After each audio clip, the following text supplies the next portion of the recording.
तो भाई ये है बहुत अच्छा क्वेश्चन, काफ़ी अच्छा क्वेश्चन है। इसके 3 पार्ट है। मतलब कि ये क्वेश्चन सेंट्रोइड भी कैलकुलेट करवा लेगा, मोमेंट ऑफ इनर्शिया भी निकलवाएगा, उसके बाद मैक्सिमम बेंडिंग स्ट्रेस भी निकलवाएगा। तो भाई बेंडिंग का क्वेश्चन भी है ये, और आपको वाई बार भी निकालना पड़ेगा और आई न्यूट्रल एक्सिस भी निकालना पड़ेगा। तो इसमें दिक्कत क्या है कि 120 है वो 80 है, तो भाई ये डबली सिमेट्रिक नहीं है। पहले तो इस एक्सिस के अबाउट तो सिमेट्रिक होगा जो वर्टिकल है, लेकिन हॉरिजॉन्टल के अबाउट नहीं होगा, क्योंकि ये और ये अलग अलग हैं। ये ज़्यादा है वो कम है 80, तो ओवरलैप नहीं हो पाएंगे भाई। तो इसका जो सेंट्रॉइड होगा ना वो मिड पॉइंट पे नहीं आएगा, मतलब इस एक्सिस के बीचों बीच पे नहीं आएगा। तो हमें सेंट्रॉइड कैलकुलेट करना पड़ेगा। तो सेंट्रॉइड कैलकुलेशन करने के लिए हमारे पास क्या होता है, पहला जो ये 1 पार्ट है इसे 1 बोल देंगे, इसे बोल देंगे 2, उसे बोल देंगे 3। तो भाई A1 A2 और A3 निकाल लेंगे। A1 जो आ जाएगा 120 × 20, तो 2400 आ गया। अगला क्या आ गया 100 × 20, तो भाई 2000 आ गया। A3 जो आ गया 80 × 20, 1600 आ गया। और ऐसे ही हम Y1 Y2 Y3 जो इनके सेंट्रोइड है, मैंने इस वाले को रेफरेंस मान लिया, जो इसकी नीचे वाली पट्टी है। इस वाली जो फ्लेंज है ना, इसे फ्लेंज बोलते हैं। ये भी फ्लेंज है, वो भी फ्लेंज है, हॉरिजॉन्टल फ्लेंज होती है। तो बॉटम मोस्ट फ्लेंज की जो बॉटम मोस्ट लेयर है उसे रेफरेंस मान लिया मैंने, उससे ऊपर की ओर मैं वाई बार निकालूंगा। तो पहला जो है आप देख लो, ये डब्बा रेक्टेंगल, इसका वाई बार निकालोगे तो 20 के आधे पे होगा, यानी 10 पे है ना। तो Y1 जो है 10 आ गया।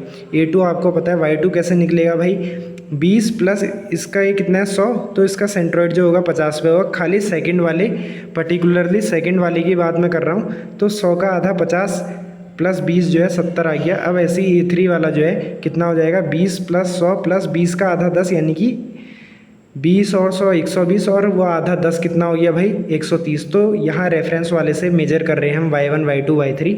तो वाई बार भी जो है यहीं से निकलेगा, A1 Y1 plus A2 Y2 plus A3 Y3 upon summation of areas. तो भाई हमने जब निकाला तो रख दी वैल्यू 2400 × 10, 2000 × 70, 1600 × 130 अपॉन में एरिया का समेसन 2400, 2000, 1600 का समेसन। तो 62 mm पर आ रहा है वाई बार, यानी कि इस वाली इसकी जो रेफरेंस है यहाँ से ऊपर होगा 62 mm पे। तो मोमेंट ऑफ इनर्शिया आप कैसे निकालेंगे, जो सेंट्रोइडल एक्सिस है ये होगी, इसके अबाउट हमें निकालना है आई न्यूट्रल एक्सिस, यानी centroidal axis of the figure वही न्यूट्रल एक्सिस होती है। तो भाई इसके अबाउट मोमेंट ऑफ इनर्शिया निकालना है, तो पहले 1 वाले का निकालेंगे। तो पैरेलल एक्सिस थ्योरम लगेगी यहाँ पे। क्यों लगेगी, क्योंकि 1 का हमें पता है उसके सेंट्रोइडल एक्सिस के अबाउट होता है BD³/12 plus area into distance between 2 axis का स्क्वायर, तो उसका हमें मिलेगा। ऐसे इस वाले के लिए हम लगाएंगे कैसे, पहले इसकी अपनी सेंट्रोइडल एक्सिस जो है, पर्टिकुलरली 2 वाले की बात कर रहा हूँ, वो हो जाएगा B जो है इसका 20 है, 20 × 100 का cube upon 12 plus area of the figure into distance between the 2 axis का स्क्वायर। ऐसे ही लास्ट वाले के लिए करेंगे। तो भाई ये कर देते हैं, देखो मैंने करा पहले वाले के लिए, पहले इस वाले के लिए है ना, 120 × 20 का क्यूब/12 प्लस एरिया जो है 2400 इंटू उनके बीच की डिस्टेंस कैसे निकलेगी, देखो ये जो है रेफरेंस से 62 mm पे है, और इसका सेंट्रोइडल एक्सिस जो है 10 mm पे, तो 62 - 10 आ रहा है, देखो यहाँ पे टर्म ये वाली। ऐसे अगले पे आते हैं, 20 जो है बेस है इंटू 100 का क्यूब/12, ये तो इसकी खुद की एक्सिस के अबाउट हो गया, प्लस एरिया इंटू एक्स बार जो है 70 - 62 ले रहा हूँ। देखो एरिया तो 2000 हो गया, इसका एक्स बार कितने पे होगा, इस रेफरेंस से 20 प्लस 100 का आधा 50, यानी 70 पे, और वाई बार जो है 62 पे, यानी इन 2 एक्सिस के बीच की डिस्टेंस हो जाएगी 70 - 62। तो वो डिस्टेंस आपको निकालनी है, तो 70 - 62 यहाँ पे लगा दिया। तो भाई ये ध्यान देना है बहुत, इसे भूलना नहीं है। अब ऐसे ही इसका हो गया 80 × 20 का क्यूब/12 प्लस 1600 इंटू डिस्टेंस क्या हो जाएगी, इसकी डिस्टेंस जो है वाई की 130 थी रेफरेंस से, और वाई बार जो सेंट्रोइडल एक्सिस फिगर की है उसकी 62 है, तो उनके बीच की डिस्टेंस क्या हो जाएगी 130, तो इधर तक होगा -62, तो उनके बीच की आपको डिस्टेंस मिल जाएगी, area into distance between 2 axis का स्क्वायर। तो ऐसे सॉल्व करना है। जब इसे सॉल्व किया तो 12 वालों में से मैंने 12 कॉमन ले लिया, और इनमें से 100 कॉमन ले लिया, तो इसे सॉल्व करा तो 15816,000 mm की पावर 4 आई जो है मोमेंट ऑफ इनर्शिया है।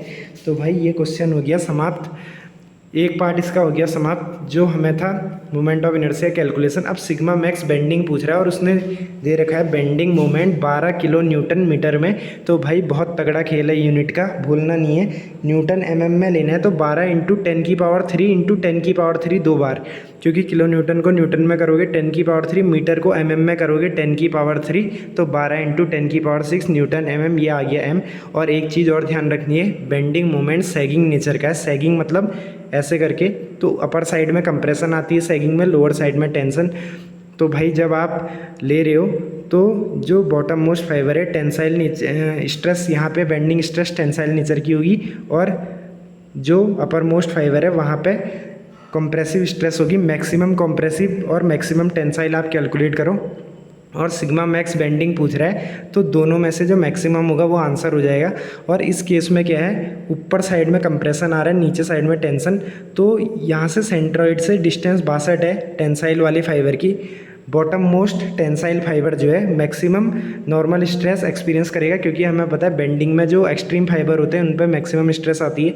तो 62 ये कर रहा है एक्सपीरियंस, मतलब इसकी डिस्टेंस 62 है। जो वाई है उसकी कितनी हो जाएगी भाई, 140 - 62 तो कितनी आ गई, 78 आ गई। तो आपको जब टेंसाइल निकालना है तो आप m तो 12 × 10⁶ है इंटू 62 लोगे, क्योंकि नीचे साइड देखना है सेंट्रोइडल के एक्सट्रीम, सेंट्रोइडल एक्सिस से मेजर करोगे एक्सट्रीम फाइबर 62 है, तो y जो है 62 आ गया अपन i जो है निकाला था, तो ये आ गया 48.99 MPa। और आप देख लो ये न्यूट्रल एक्सिस है, ये पॉइंट जहाँ पे स्ट्रेस 0 है, ये स्ट्रेस का वेरिएशन है। और मैक्सिमम स्ट्रेस आ रही है टेंसाइल नेचर की, क्योंकि पॉजिटिव साइड को ले गया हूँ इधर को 48.99, तो बॉटम मोस्ट ये आ रही है। और टॉप मोस्ट फाइबर पे जाओगे कंप्रेसिव जो है तभी माइनस साइड में जा रही है, क्योंकि यहाँ पे तो 0 है, इस साइड माइनस है, इस साइड प्लस है। तो 78 mm डिस्टेंस आपने रख दी, और m तो हमें पता है 12 × 10⁶ अपॉन i इसमें डाला तो 59.18 मेगा पास्कल। तो ये आ रही है नेगेटिव में, यानी कंप्रेसिव। तो भाई ये मैंने C लिख दिया, ये T बता रहा है टेंसाइल, C बता रहा है कंप्रेसिव। तो सिग्मा मैक्स बेंडिंग इस केस में 59.18 मेगा पास्कल है कंप्रेसिव नेचर का। तो ये आपको आंसर यहाँ पर रिपोर्टिंग कर देनी है। तो भाई ये बहुत इंपॉर्टेंट क्वेश्चन था, और मैंने बता दिया इसमें कि जब आपका मोमेंट ऑफ इनर्शिया मतलब ऐसा फिगर आ जाए जो सिमेट्रिक ना हो, तो वहाँ पे आपको वाई बार निकालना होगा, फिर मोमेंट ऑफ इनर्शिया निकालना होगा। तो मोमेंट ऑफ इनर्शिया भी कैलकुलेट हो गया, वाई बार भी हो गया, तो सेंट्रोइड का कॉन्सेप्ट भी क्लियर हो गया होगा। एक रेफरेंस से हमें मेज़र करना होता है y1 y2 y3, फिर फॉर्मूला लगा देना। ये आता है वेरिग्नॉस थ्योरम से, ये मैं बता चुका हूँ पहले। तो भाई लोगों इसे नोट कर लें। और सैगिंग बेंडिंग होगी तो ध्यान रखना है, ऊपर कंप्रेसिव आएगा नीचे टेंसाइल, और हॉगिंग होगी तो ऊपर टेंसाइल आएगा नीचे कंप्रेसिव एक्सट्रीम फाइबर्स पे। Thank you, bye.